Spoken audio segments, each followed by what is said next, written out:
The following story has been brought to you by StoriesToInspire.org. I just spoke to somebody recently on the phone. The man called me and said, on the night after the fast of Shiva Asar B'Tammuz, he was going to sleep at 11 o'clock and his chest was hurting. The pains got a little worse.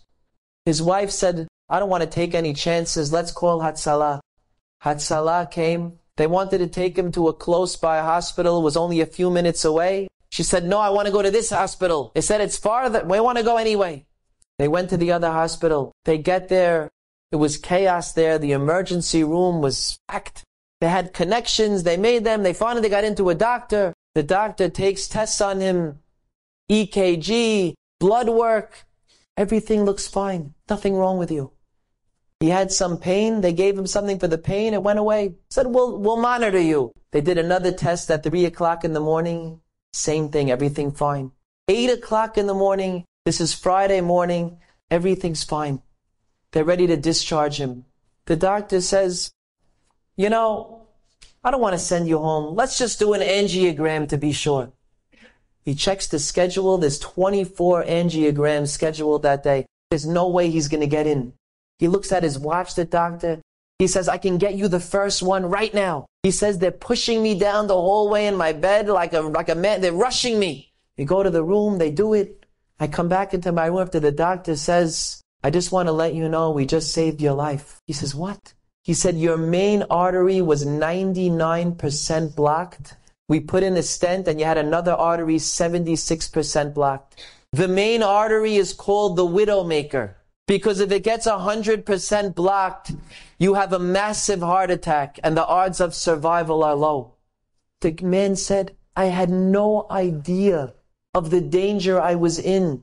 He said, I walk 4 miles a day. I watch what I eat. I cannot believe this. And I just had a little pain.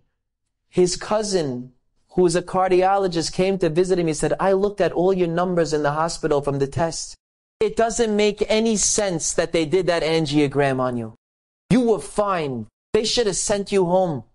And that first hospital that they were going to go to doesn't even do angiograms on site. They send you out. There's no way they would have done it there.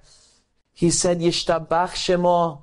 Hashem saved my life. He was on the phone with me in tears. I'll do anything for Hashem.